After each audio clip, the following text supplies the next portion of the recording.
I'm Mario Labad and welcome to Headsup, where we feature businessmen, promising entrepreneurs, young and seasoned managers, executives, CEOs, and those who possess the gravitas to become business leaders in their community and workplace respectively.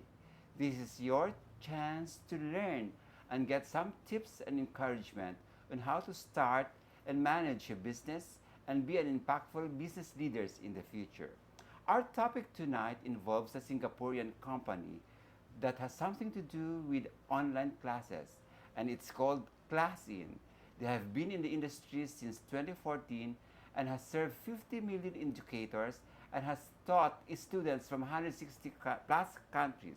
And to give you some insights on this learning management system, please welcome the Vice President for Globalization, Mr. Ted Hun Chen.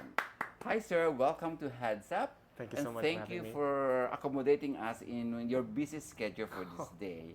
So how are you? I'm good. It's a long travel day for me. Yeah, but I've I'm heard excited you just to be arrived. here. You Yes, just arrived this I morning. have. You Yes, came several from hours ago. South Korea. Yes, that Is was it my also destination. related to ClassIn? Yes, of course. We have been very blessed to have expanded globally in the past 2 or 3 years, and our footprints right now covers many countries in Southeast Asia as well as East Asia. We've visited Japan and South Korea this year, respectively. Oh yeah, I've read that you are a serial EdTech entrepreneur.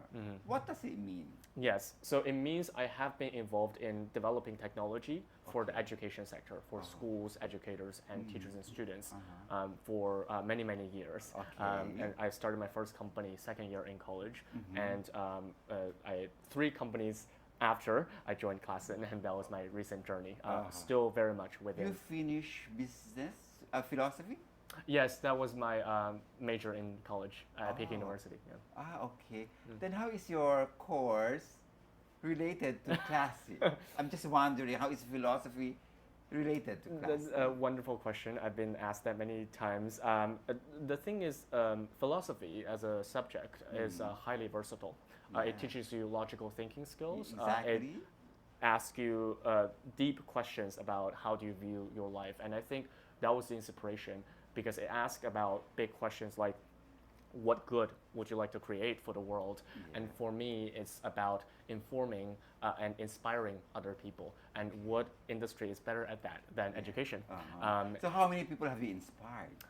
So right now for ClassIn, we are serving 50 million students and educators across the globe in every single continent there is, except for Antarctica, obviously. But we do help specifically K12 students the most because those are the years that you really help them form a direction in life and really give them the knowledge that serves as a foundation for them to excel in the workplace and society. As you mentioned earlier, you just joined ClassIn a few months ago? More than a year ago. A year ago? Yeah. So did it evolve, the philosophy of ClassIn? Since you're a philosophy graduate? Well, the company's vision, I think, has never wavered since 2014. It was always about how to, the corporation is called EEO and is a summary for Empower Education Online. Oh, so that's the meaning of exactly. It's the abbreviation. Okay. It's to think about technologies incorporation into traditional classrooms and make it digitized and connected and intelligent. And I also read that you are a fierce advocate for intercultural dialogue in education, and you have a particular interest in the K12 sector in the education system. Yeah. Why K12?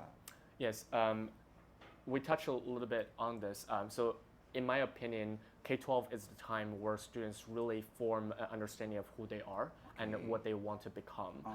And this is the time where intervention or education has the most impact in the long term. Obviously, if they get a computer science degree in college that serves very well in the short term, they get a job immediately afterwards. But it's really about the kind of competency you cultivate in students during the K-12 years that will set them up for life. They always have a willingness to learn. They understand how to collaborate. They understand how to express themselves logically. They understand how to communicate with the world around them. And they have a curiosity. And all of these are inspired really with a really robust K-12 education.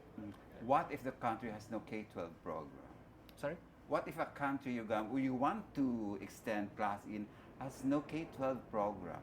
I don't think that's possible. I mean, every government would like to build schools and with public funds. And here, Filipino schools is actually somewhat of a different story because there's a big private sector. Yeah, because a K-12 program just came in last few years. Yeah. And in fact, the government right now, the Congress is trying to modify it. Yeah. They're going to change it into K plus 10 plus 2.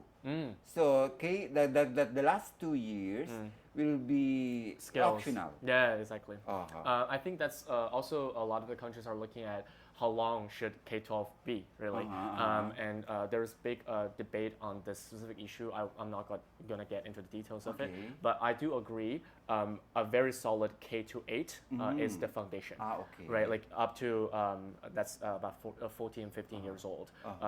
You cannot skip these knowledges on science, on basic math, on literacy, the ability to read. Like these are foundational skills every single person needs, and we need to devote a lot of societal resources in this sector. But with the years of 16 to 18 years old, I think the students have a better understanding of themselves, so they can choose to have a path directly into the job force, so they get more skills-oriented training, they become technological, or they can further study on academics and go into colleges to study in depth on theoretical studies that will lead them into more of an innovative and academic path. Go on. Yeah, so I think that's the debate for the families and the students to have, but it's really not us to force it onto them.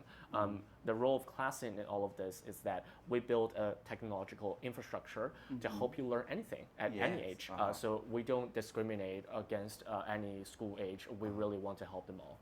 But the financial capacity of the student, how will you deal with that? So it's I think ClassIn as a hybrid technology provider It's a actually high-end helps. thing. It's a high-end on class.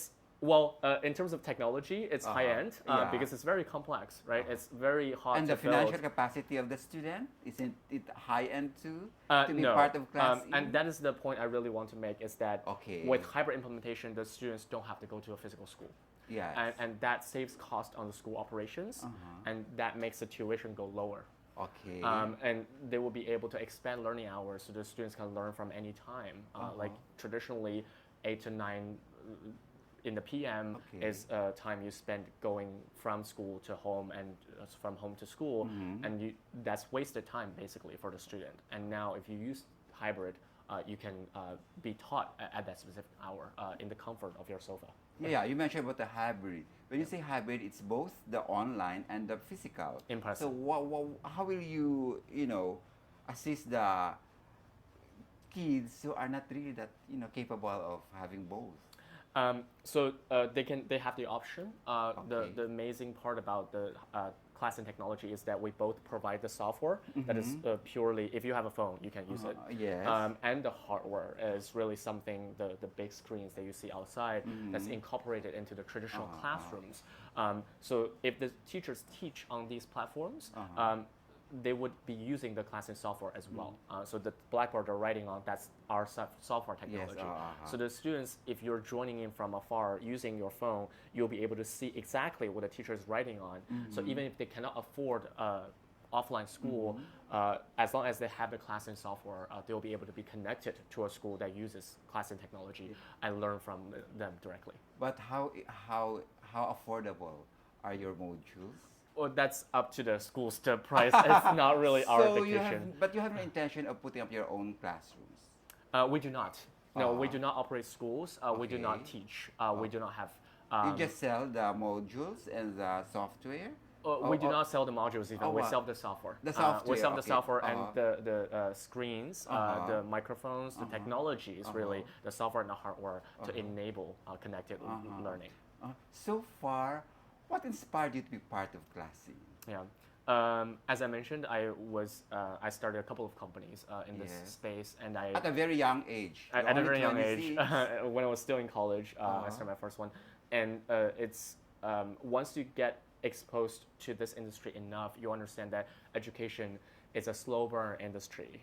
It's not grab where everybody sort of start using it at the same time, right? It doesn't have this exponential growth trajectory to it. Meaning, as an entrepreneur in EdTech, you have to be really patient. You have to be willing to let the product evolve, and you have to be willing to go into the classrooms and observe how teachers and students interact with each other. Those are the requirements to be successful in this industry. And I think my personal appreciation for ClassIn and the ultimate reason for me to join it is really I can see through the product design, they really care about pedagogical alignment. They care about the learning science piece of it. They really observe how do I make most of this online technology to put traditional teaching online, meaning like in an offline classroom, the students will raise their hands. You probably want them to break into small groups to discuss with each other. You probably want them to finish quizzes in real time and see exactly the results right away. All of these are features inside ClassIn product, and it's not available in any other conferencing platforms.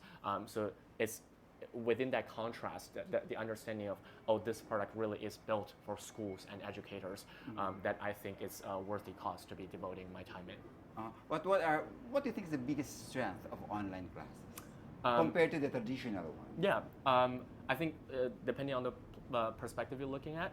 So let's say from the teacher's perspective, it helps a Manila-based teacher to be able to teach schools that are thousands of miles away.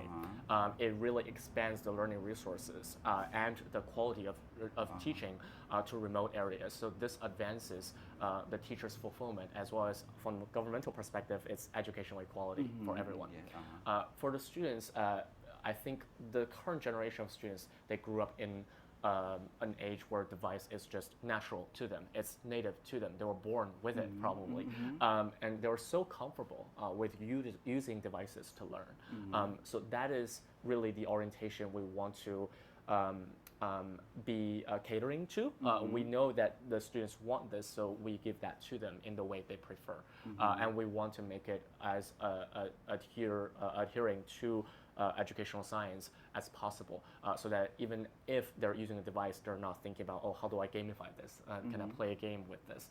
It's really about, I want to be able to learn effectively in this software, in this learning environment. Are you planning to sell your software to the government? I mean, we already are in contract with many governments, like not Singaporean in ones. the Philippines.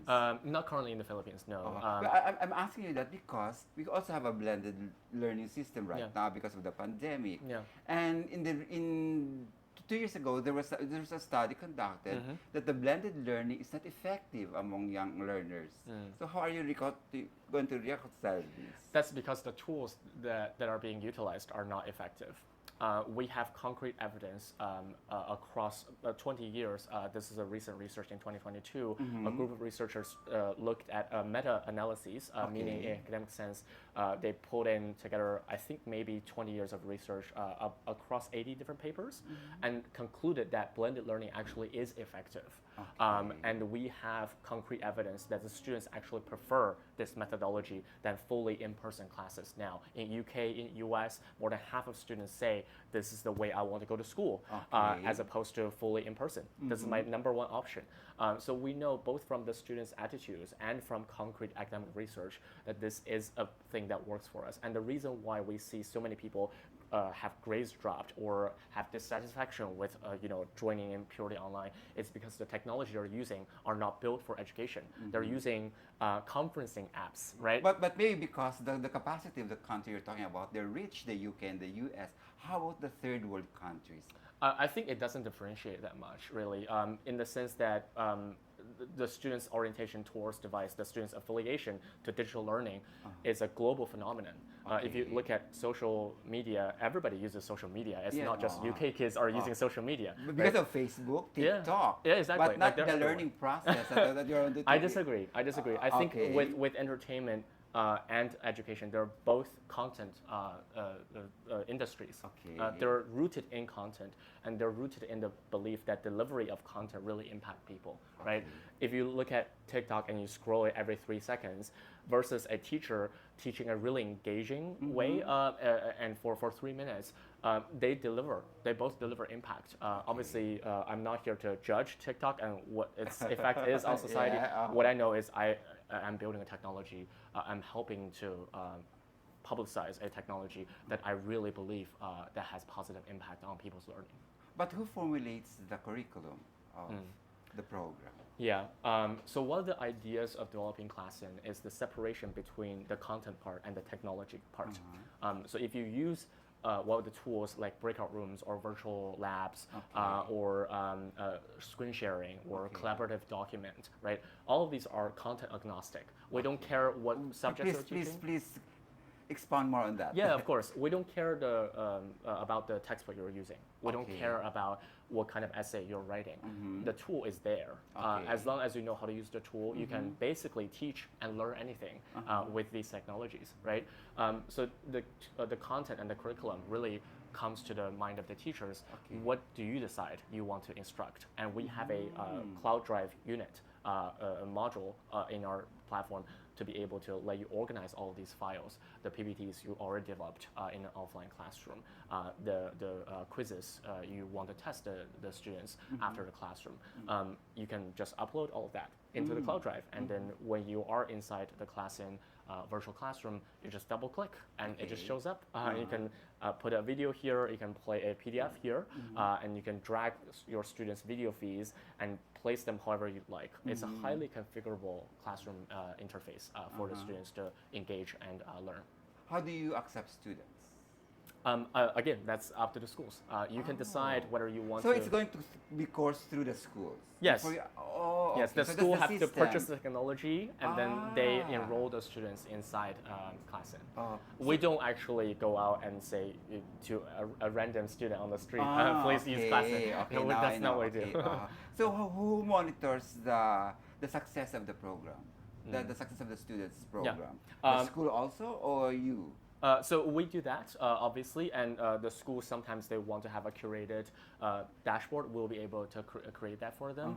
So, for example, Peking University, the #1 college in Asia at this point by QS ranking, they had a polling in 2020. Where you graduated? Where I graduated, yes. They had a polling in 2020 that asked about the comparative preferences for teaching platforms between ClassIn, Zoom, Canvas, all of these very major, well-known platforms around the world. And we beat Zoom by 6 times the score. And this is a poll of 3,000 teachers and students. So we know that it really works. We know that people prefer us because they see the pedagogical alignment this platform provides for them. So what you've learned in Peking University, do you also apply here in ClassIn? Or is that the qualification that ClassIn got you? Yeah, I think what I learned at Peking University, especially in the program study of philosophy, it's really a matter of critical thinking. You have to look at multiple sources and decide which one is best. And that is a constant progress, and you have to learn to summarize and explain these ideas in very succinct messages. So it's really, a lot of it is critical thinking.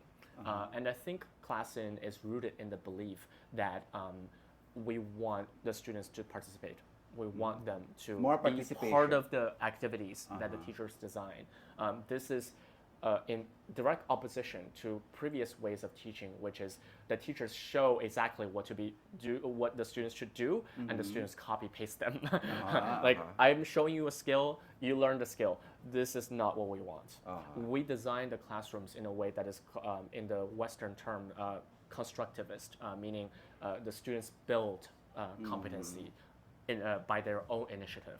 They participate. They are willing to learn. They engage. And that's exactly how we design our products. It's just to give the teachers a big set of toolbox and do the clicker, do the quizzes, do the polling, do screen share, let the students share their screen, not just you share your screen, right? Like, these are all the features that we provide for teachers so that they can really engage the students as many times as possible over the course of 40 minutes. What is your thoughts on the AI flooding, all these AI apps now flooding in social media? Yeah, I think the key point about AI education is that it will happen and it's already here. We're seeing the effects of it on a daily basis. If you use Bing, you get access to knowledge. Exactly, right? Yes. That's a Chinese app. No, Bing is made by Microsoft, but it has generative AI capabilities built in. So you can now ask very personalized questions, and you will be able to generate that personalized answer at the real time. So you know that this is going to have a huge implication on how people learn and going forward. Is it good for students? Or Or too lazy to do research? Well, there are arguments on both sides, but what I would say is that this is we're not going back from that. Once this technology is here, it's only going to expand how people feel about education. And now students have a whole set of tools to be able to learn on their own. I think that poses a huge challenge. The traditional way of exactly, learning. it poses a huge challenge to the traditional way of learning, in the sense that okay, so if the students can learn so effectively by themselves, what are the teachers' role, and why do we have schools, right? And the idea here is really going back to what I just mentioned. You want to develop in the K-12 space not just knowledge and skills. You want to give them competency to learn for life. That even after they graduate college, they will always be able to look at new technologies and say, oh, I can learn that. I can master that. I can make this beneficial to my own life, in my own work. And that really is about competency making. It's to, again, this always comes down to how the classes are delivered. If you just give students more time and effort that allow them to participate more, they will keep building the confidence to say, oh, I can do this, right? And that's what we want them to say for their entire life. Now with ClassIn now in the Philippines, are you confident that more Filipinos will appreciate the online class system? They already are. So I'm not particularly worried. We have hundreds of schools that are actively using ClassIn. And as you can see in the crowd here, we have many school leaders from top associations in private sector, especially. They're joining us and appreciating our work.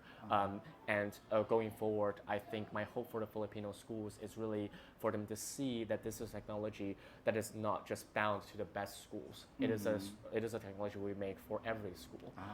That even if you don't have online classes, you can still use screens like ours with our software embedded to elevate the efficiency of your instruction inside the classroom. Like you can click and then you can have this XY axis and immediately without taking this big ruler inside the classroom and prepare it for 3 minutes before the class, right? Because that's what I vividly remember about my math teacher is that they always carry this big yellow ruler, plastic, and they could come to class early to prepare the blackboard. Now you don't have to do that anymore. You can just click and you can resize, you can double it down, you can put different graphs and shapes on there.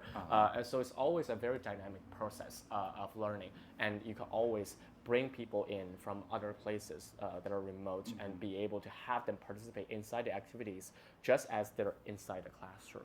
They can write on the same blackboard and they can be a part of the same quizzes and test taking. What advantage can the Filipinos get for using ClassIn online classes system compared to other online classes? Yeah, I would go back to the idea of developing competencies. This is about interactivity. This is about engagement. This is about outcomes of the classes. And these are the only, what we develop is the only software that is on the market that has this many tools. Exclusively for ClassIn. Exactly. These are all exclusive technologies that we carry natively within our platform that we develop by ourselves. We do not lend on any big company. We do not lend on Google or Microsoft. We look at what classroom needs and we go out and build it ourselves.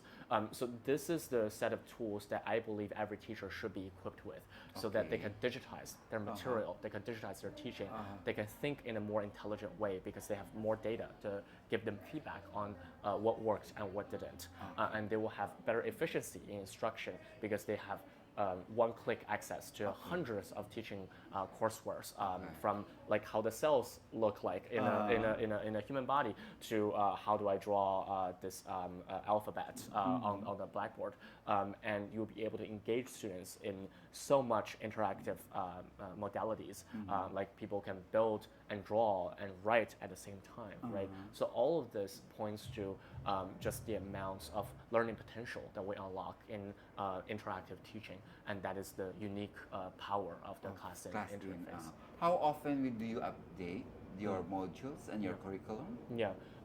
So again, we don't develop curriculum. Okay, the modules. Yeah. So it keeps we keep building it, right? So we started with just the in-class, inside the classroom, the teacher-student interaction part. That's our biggest strong suit.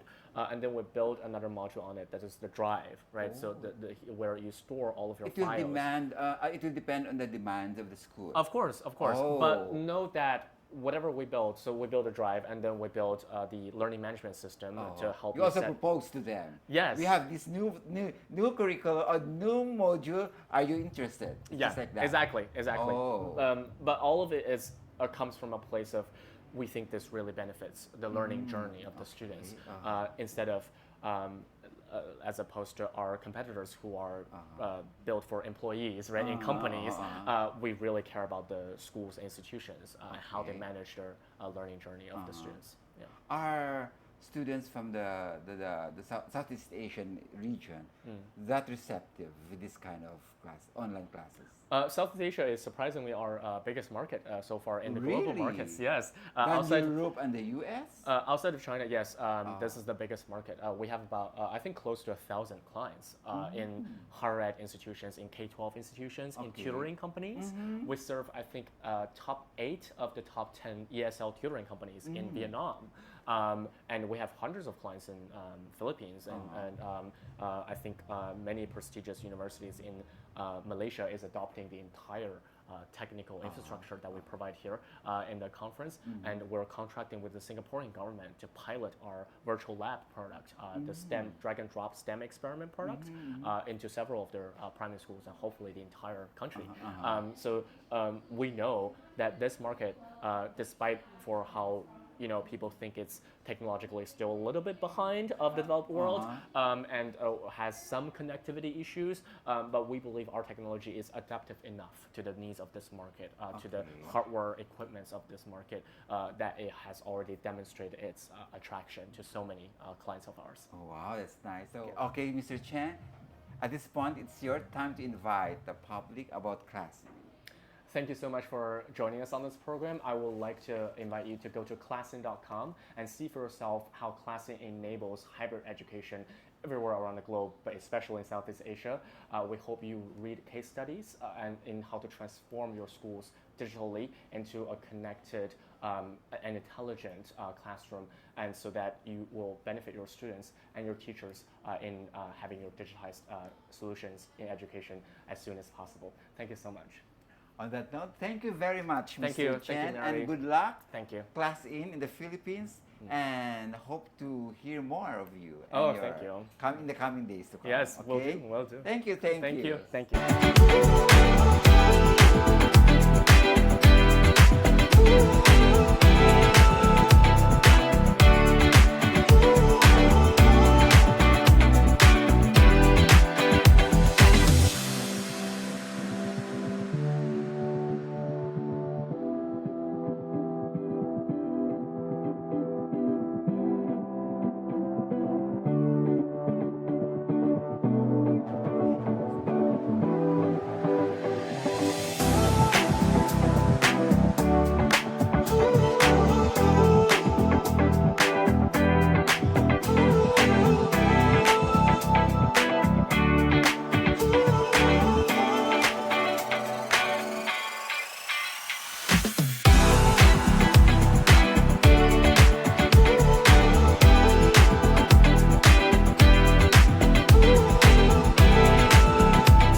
At this point, we would like to thank Ms. Carol Daniels, the Managing Director of Eventia Management and Consultancy Services.